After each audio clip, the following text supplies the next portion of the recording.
우리 인생 가운데에는 두 가지 부류의 인생이 있습니다. 그것을 우리가 함께 이 시간 나누면서 나는 어떤 길을 걷고 있는가, 내가 걷는 길은 어떠한 축복과 삶이 예비되어 있는지 함께 살펴보도록 하겠습니다. 밖에 태풍이 부는 날씨 가운데에서 우리가 곰곰이 보면은 갑작스럽게 태풍이 불면은 그 태풍 바닷가에서 갑자기 바람을 맞으면 어떻게 될까요? 정말 난감하겠죠. 난처한 상황 가운데 있겠습니다.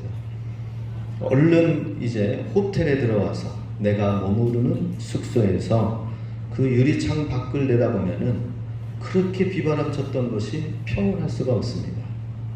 창 밖에서의 나의 모습은 굉장히 위태롭고 추하고 참 어려운 상황이 되겠죠. 그런데 유리 하나 사이로 그 안에서 오히려 태풍에 몰아치는 파도와 바람과 그것을 커피 한 잔을 마시면서 또 여유까지 보이는 낭만적이기까지 하기도 합니다.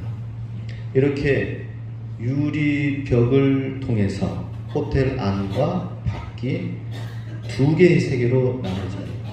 호텔 밖은 정말 폭풍에 치고 비가 퍼붓는 살벌한 곳이고, 호텔 안에는 너무나도 안전하고 따뜻하고 아늑한 곳이 된다 하는 것입니다. 우리 인생도 두 가지 인생이 있습니다. 하나님 안과 하나님 밖의 인생이 있다 하는 것입니다. 이 세상은 마치 호텔의 그 창의 유리벽처럼 보이지 않는 유리벽이 우리 인생 가운데 있어서 하나님을 모르는 세계, 하나님을 아는 세계를 가르고 있다 하는 것입니다. 하나님을 모르는 세계에는 돈이 최고여야 되고 권력이 있어야 안전하고 행복한 것 같아요. 뭔가 성공하고 내 노력으로 다른 사람을 밟고서라도 이겨서 뭐라든지 해야만이 되는 그런 세계가 돼야 내가 안전하고 행복을 취할 것으로 생각이 됩니다. 오히려 주님을 믿고 따르면서 세상의 욕망을 취하고 나의 욕심을 취하면서 가는 것을 내려놓는 모습을 본다면 세상 사람들이 볼 때는 굉장히 어리석다고 생각할 것입니다. 그러나 어리석어 보이는 그곳이 사실은 가장 하나님 안에 안전한 세계다 하는 것입니다. 자, 우리 이 두 가지 인생의 차이점은 무엇인지 보겠습니다. 첫 번째로 하나님을 두려워하는 차이점이 있다. 하나님을 두려워하고 하나님을 두려워하지 않는 그 차이점이 있다는 것입니다. 하나님을 알 수는 있어요. 지식적으로는 알 수 있습니다. 그러나 하나님을 두려워하는 인생이 되어야 된다 하는 것입니다. 1절, 2절 말씀 보면 악인의 죄가 그의 마음속으로 이르기를 그의 눈에는 하나님을 두려워하는 빛이 없다 하니, 하나님을 두려워하는 것이 없습니다. 2절, 그가 스스로 자랑하기를 자기의 죄악은 드러나지 아니하고 미워함을 받지도 아니하리라 함이로다. 내가 지은 죄는 사라지고 없어지는 거지 드러날 일은 없다. 심판날을 생각하지 않는 것이죠. 3절, 그의 입에서 나오는 말은 죄악과 속임이라 그는 지혜와 선행을 그쳤도다. 지혜를 짜고 선을 행하여서 같이 함께 더불어 사람들이 살아야 되는데 죄악과 속임의 삶을 사는 것이 악인의 모습이다 하는 것이죠. 4절, 그는 그의 침상에서 죄악을 꾀하며 스스로 악한 길에 서고 악을 거절하지 아니하는도다. 악한 것이 다가와도 우리가 거절하지 않는 그러한 것이 하나님을 두려워하지 않는 생활이다 하는 것입니다. 하나님 우리 마음 가운데 없으면은 우리는 두려워할 것이 없어요. 사실 자기 인생의 주인이 되어서 자기 야망이나 생각대로 자유롭게 살아갑니다. 얼마나 좋아요? 매일 필요가 없습니다. 하나님을 떠나서 그냥 자유롭게 사십시오. 그러나 거기에는 한계가 있다는 사실입니다. 하나님을 두려워하지 않는 자, 그리고 그렇지 않는 자는 죄의 미래를 볼 수가 없습니다. 우리가 사는 삶의 미래를 전혀 예측할 수가 없다 하는 것입니다. 하나님을 두려워하고 마음 가운데 하나님이 계시면은 하나님이 우리 삶의 주인이 되시고 우리 인생의 주인이 되셔서 우리는 하나님이 주인이면 우리는 하나님의 종이 되는 것이죠. 하나님의 말씀을 따라서 시키는, 움직이는 주님의 종이 되는 것이 그게 안전한 일이다 하는 것입니다. 주의 자녀는 하나님을 두려워함으로 모든 하는 일을 스스로 하려고 하지 않고 주의 종이 되어서 주님이 하시는 말씀을 따라 움직인다 하는 것입니다. 우리 믿는 성도들은 다 하나님의 종으로서 일을 했는지 아니면 나 스스로 주인이 되어서 살았는지 일을 했는지 분별해야 될 것입니다. 세상일 뿐만 아니라 교회 일도 마찬가지입니다. 교회 일도 주님이 기뻐하시는 일도 선한 일을 행하는 것도 봉사와 헌신도 하나님의 종이 되어서 움직이고 섬기는 사람이 있고 내가 주인이 되어서 나의 노력, 나의 열심으로 하려고 하는 사람들이 있는데 분명히 교회 안에서도 구분이 돼야 돼요. 아, 저분은 하나님을 정말 두려워하는 사람이구나. 그 마음속에 하나님이 주인이 되어 계시는구나. 그러면 이 교회 안에서 주인 행세할 사람이 없을 거예요. 그죠? 네, 우리는 다 주님의 종입니다. 주님이 말씀하시는 대로 섬기고 따르고 하면 되는 거예요. 오늘은 해외 선교 주일입니다. 지난주에 광고하기를 올해 해외 선교 주일은 뭔가 좀 준비되어진 어떤 뜻깊은 하나님이 이끄시는 그러한 주일이 되었으면 좋겠습니다 라고까지만 얘기를 했어요.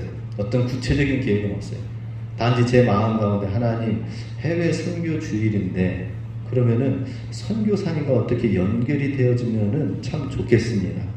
하나님이 주인이시니까 그죠? 예, 우리가 계획할 수 있고 내가 할 수 있지만은 주님이 보내주시는 주님의 종을 우리가 되고 만약에 그게 안 된다면 또 해외 선교 주일 선교사님 없이 또 의미 있게 또 가자 했습니다.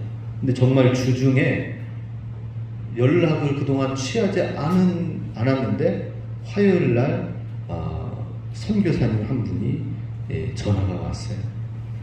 그래서 잠시 근처에 오게 될 것 같은데 들려서 교제를 하면 참 좋겠습니다 하고 본인이 이제 6월 달에 7월 달에나 저기 터키 위쪽에 그루지아 지역으로 선교를 파송해서 나가는데 거기는 이제 후배 선교사님이에요. 47에 새로 파송되어진다고 하니까 제 마음이 또 짠한 거예요. 우리 후배 선교사님 이 47세의 나이에 이제 새로운 사역지를 가지고 출발한다고 하니 그럼 잘됐다. 이 후배 선교사님을 모시도록 하자. 하나님이 연결해 주셨구나 해서 수요일 날 그래서 광고했었어요. 이 선교사님이 오실 겁니다. 그랬습니다. 그런데 어제 갑자기 토요일 날 전화가 왔어요. 갑작스럽게 개인적인 사정에 의해서 부득이 가지 못할 상황이 됐습니다 라고 연락이 온 거예요. 그래서 그럼 어떻게 억지로 할 수 없지. 예, 알겠습니다. 다음에 더 좋은 기회에 다시 뵙도록 하겠습니다 하고 그러면 내일은 이제 선교사님 없이 마음만 가지고 있다가 해외 선교주일에 선교에 대한 부분을 강조하면서 함께 비전을 나눠야 되겠다 했는데 우리 이제 찬양 영상을 이제 준비하면서 딱 검색을 하다 보니까 갑자기 아프리카의 말라위 나라의 양궁 선수, 우리나라 양궁 선수가 감독으로 가서 아프리카 아이들을 가르쳐가지고 국가대표로 이제 내보내려고 훈련시키려고 하는 그런 영상이 딱 떠 있는 거예요. 보다 보니까는 1년간 가서 아프리카를 좀 섬기고 봉사하고 오려고 했던 분이 4년이 되고 또 그 끝나고 나서는 또 이제 올해 10년째가 돼서 그 아프리카 아이들을 구체적으로 낡은 운동화 깨매면서 그 바나나 줄기 잘라가지고 그거 뒤에다 대서 화살이 뒤로 뚫고 가지 못하도록 하나하나 그냥 막 완전히 아날로그 옛날식으로 해가지고 하는 거예요. 그 PD가 그거 찍으면서 감독님 이 아프리카 지내는 게 힘들지 않으세요? 그랬더니 감독님이 하시는 말씀이 아니요 아프리카 너무 좋아요 그러는 거예요. 그런데 갑자기 우리 선교사님이 연기가 돼가지고 다음 주 화요일 날 출발하게 됐습니다. 문자만 드리고 갑니다. 이렇게 했는데 아프리카 생각이 딱 나는 거예요. 그래서 9시, 어제 저녁 9시인데 전화 드렸어요. 아프리카 갑자기 하나님이 딱 아프리카 너무 좋아요 하면서 그 영상이 그래서 신뢰가 되지만 모셔도 되겠느냐 했더니 또 순종하는 마음으로 오셨습니다. 예, 그래서 정말 오늘은 해외 선교 주일에 오늘 선교사님은 하나님이 보내신 선교사님이 이렇게 오시게 됐습니다. 참 우리는 모두가 다 주님의 종이 되어야 됩니다. 오신다고 하면 아멘 섬길 수 있으면 참 감사합니다. 못 오시게 된다면 알겠습니다. 거기에서만 멈추겠습니다. 머물러 있겠습니다. 그런데 또 영상이 또 아프리카 양군 감독이 나올 줄은 누가 알았겠어요. 아프리카 너무 좋아요 하는데 아프리카 좋아? 그러면 우리 선교사님 다 생각이 나서 바로 모시게 되었습니다. 우리 하나님의 종이 되어 사는 것은 굉장히 불편하고 그런 것 같지만 주님의 음성 듣고 주의 말씀 붙들고 순종하면서 사는 것이 우리 가는 길에 발걸음에 빛이 나는 거예요. 할렐루야. 우리 모든 성도님들은 주님의 종이 되어서 주님이 시키는 대로 움직이시기 바랍니다. 하나님이 기뻐하시는 대로 순종하면은 그것이 축복이고 그것이 이 코로나 팬데믹 상황 속에서 안전이 될 것이고 행복이 될 줄로 믿습니다. 두 번째, 우리 두 인생의 차이점. 이 보이지 않는 유리벽에 하나님을 아는 것과 모르는 사이의 차이점은 무엇이냐? 하나님의 사랑이다 하는 것입니다. 하나님의 사랑을 아는 자와 하나님의 사랑 안에 거하지 아니하고 들에서 그냥 사는 사람. 하나님을 우리가 알고 나면은 이 세상이 완전히 다른 세상이 됩니다.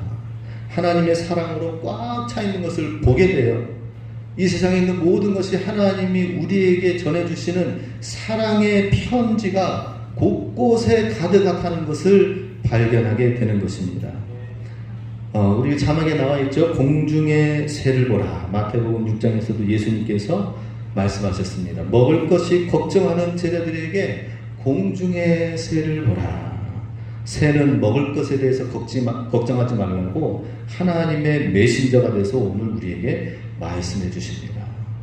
또 입을 옷이 없을 때에는 들의 백합화가 어떻게 자라는가 생각하여 보라. 그래서 우리 백합화를 보면 하나님이 우리를 춥거나 얼어 죽게 하지 않냐고. 사실 옷이 없는 사람이 어디 있겠습니까? 그러나 그래도 우리가 살면서 겨울에는 또 기름값과 또 여러 가지 더 들어가는 것, 삶에 걱정하는 일들이 많이 있지요. 겨울에 기름 걱정하지 마시기 바랍니다. 백합화를 생각하시기 바랍니다. 주님이 채워주실 걸 믿고. 오늘 뉴스에 잠깐 듣다 보니까 영국에서 발표를 했대요. 날씨가 추운데 러시아가 가스를 보내는 것 좀 줄여가지고 지금 연료난이 일어날 수도 있을 것 같은데 혹시 춥게 되면은 애완견 한 마리를 껴안고 주무세요. 그랬다가 욕먹었대요. 그게 대안이냐. 근데 우리는 백합화 얘기하면은 그게 대안이냐라고 하면 안 됩니다. 하나님이 우리에게 가르쳐주신 생각하는 것. 주님이 백합화를 봐라. 겨울에 입히지도 않는데도 주님이 자라나게 하시고 꽃을 피우게 하신다 하는 것입니다. 병들고 아파서 죽을 것 같은 때에도 참새를 보라고 말씀하십니다. 마태복음 10장 29절 너희 아버지께서 허락하지 아니하시면 그 한 마리도 하나도 땅에 떨어지지 아니할 것이다.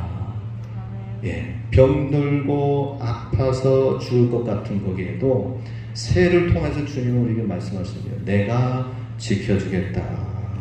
참새가 그냥 떨어지지 아니한다. 우리 주님께 연결되어 있어야 됩니다. 하나님께 연결되어 있어야 돼요. 막연하게 그냥 막 두려워서 부적 갖다 붙이고 막연하게 오늘 나의 올해 운세는 무엇인가 기웃거리지 마시기 바랍니다. 오면은 딱 차단하세요. 그는 유리 바깥에 하나님 사람 모르는 사람들의 상황 형편이고 그 사람들은 진짜 부적이 필요해요. 그거라도 붙잡지 않으면은 두려워서 까무러칩니다. 5절 6절 말씀 함께 읽겠습니다. 여호와여 주의 인자하심이 하늘에 있고 주의 진실하심이 공중에 사무쳤으며 주의 의는 하늘의 산들과 같고 주의 심판은 큰 바다와 같으니이다. 여호와여 주는 사람과 짐승을 구하여 주시나이다. 구체적인 하나님의 사랑의 편지의 내용이 무엇인지를 5절 6절에서 말씀하고 있습니다. 주의 인자하심이 하늘에 있다 하는 것입니다. 사람의 손이 닿지 않는 저 하늘에서부터 저 높은 곳으로부터 하나님의 사랑이 나오는 거예요. 우리 주변에 있는 사람들을 너무 의지하지 마세요. 다른 어떤 걸 의지하지 마시고 우리는 하나님께서 하늘에 보이지 않는 하늘에서 직접 우리 가운데 사랑으로 내려주시는 거예요. 하늘에 떠있는 해와 달과 별, 비와 눈이 항상 우리의 하나님의 사랑의 편지다라고 하는 것입니다.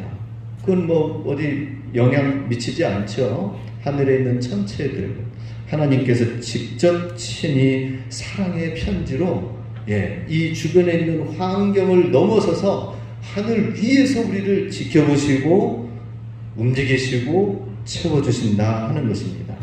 일본 주부들은 남편의 도시락을 정성껏 쌓아주기로 유명하답니다.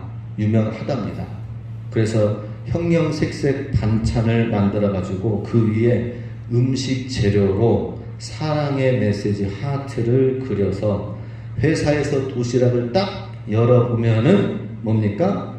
그 남편은 부인의 사랑을 느끼면서 회사에서 힘을 낸다고 합니다. 마찬가지로 하늘은 나를 향한 하나님의 사랑과 위로와 격려의 편지가 되어서 구름이 우리에게 비춰주면서 구름을 통하여서 아들아 힘을 내라. 구름 뒤에 그 사이에 빛을 내면서 딸아 내가 함께 하겠다라고 말씀하십니다. 우리 이런 공중 가운데 구석구석 가운데 하나님께서는 주의 사랑으로 우리와 함께 하신다는 것을 믿으시기 바랍니다. 이렇게 하는 자에게 주의 안에 거하는 하나님을 두려워하는 자, 하나님의 사랑 안에 거하는 자, 그 사랑을 알고 그 사랑에 우리의 손길, 우리의 인생을 맡기는 자에게는 풍성한 세계가 펼쳐진다 하는 것입니다. 9절 말씀 같이 읽겠습니다. 진실로 생명의 원천이 주께 있사오니 주의 빛 안에서 우리가 빛을 보리이다. 생명의 원천이 주님께 있다고 합니다. 우리의 살고 죽는 것은 주님께 있다라고 하는 거예요. 그리고 주님의 빛 안에서 우리에게 빛을 날마다 비춰주신다 하는 것입니다. 하나님이 얼마나 우리에게 풍성을 주시는지 예수님께서 탕자의 비유로 말씀해 주셨습니다. 탕자가 집을 떠나 아버지 집을 재산을 가지고 떠나 나갔을 때에는 탕진하에서 거지가 되어 가지고 있을 때 아버지의 집을 생각하니까 우리 아버지의 집은 얼마나 풍족한 거 생각하였습니다. 우리도 돌아보시기 바랍니다. 내 스스로의 힘, 내 스스로의 지혜로 사는 것이 아니라 하나님 아버지에게는 얼마나 풍족한지를 생각하셔야 됩니다. 그래서 우리가 이 땅 가운데에서 주님 말씀이 우리 삶 속에 채워지는 것이 아버지 하나님의 창고의 키를 여는 열쇠입니다. 하나님의 말씀으로 우리의 속을 가득 먼저 채워야 됩니다. 내 안에 내 인생 가운데에 이런 하나님의 풍성한 창고가 준비되어 있는데 내 안에 말씀을 채우지 아니하면은 결코 그 풍성한 세계가 열려지지가 않는 거예요. 왜 이렇게 다 준비해놓고 예배해놨는데 그거 하나 열지 않고 말씀의 키로 열지 않고 그대로 있다가 왜 왔느냐? 얼마나 하나님이, 아버지 하나님이 안타까워하시겠습니까? 하나님 말씀은 단순하게 그냥 바로 떠서 먹을 수 있는 것이기도 하겠지만은 심는 씨앗이라고 했습니다. 그리고 기다려야 돼요. 인내가 필요해요. 그리고 그것이 자랄 것을 믿고 거름 주고 물 주고 관리해서 열매를 따먹는 것에 비유를 하고 있습니다. 하나님 말씀이 그거예요. 지금 당장 나에게 들려주는 어떤 좋은 어떤 것이 아니라 하더라도 주의 말씀 안에 머무르시기 바랍니다. 남이섬에 나무 한 그루 없는 모래섬이었었습니다. 어떤 한 사업가가 그 땅을 매입해가지고 그래서 다양한 수종의 나무를 줄을 맞추고 무리를 짓게 해가지고 아름답게 해서 그 시간이 지나니까 나무가 굉장히 많이 올라갔고요. 저도 거기서 찍어가지고 카톡에 제 아내 사모와 함께 딱 찍은 게 기가 막히게 잘 찍혀졌어요. 예, 그 뒷배경이 남이섬입니다. 그 나무가 얼마나 이쁜지 모릅니다. 바로 이와 같이 아름다운 경치를 보러 관광객들이 이제는 급증해가지고 우리나라 가장 인기 있는 보물섬이 되었다라고 하는 것입니다. 마찬가지로 우리 크리스천은 채소를 한 해 심어가지고 잠시 이득 보는 농부가 아니라 나무를 심어서 수십 년 뒤에 거두면서 보물섬으로 변화된 사람들이 찾아오고 사람들이 거기서 기뻐하고 머물고 함께하는 그러한 공간이 된다. 우리 말씀의 씨앗을 뿌려서 나 혼자 그냥 잠깐 먹고 끝나는 것이 아니라 내가 말씀에 내 인생에 말씀의 숲을 이루어서 많은 사람들이 내 삶에 들어와서 나와 함께함으로 축복의 인생이 되고 축복을 나누어주는 주의 백성들이 되기 바랍니다. 그래서 오늘 올해 표어가 성령 안에서 성경대로 되는 교회다라는 것입니다. 우리 수요 예배 때는 구약성경 출애굽기를 말씀을 꼼꼼하게 보고 있습니다. 새벽 예배 때는 신약성경 베드로서를 보고 있습니다. 틈틈이 우리 하나님의 말씀을 깊이 있게 심으면서 축복의 인생이 되시길 주님의 이름으로 축복합니다.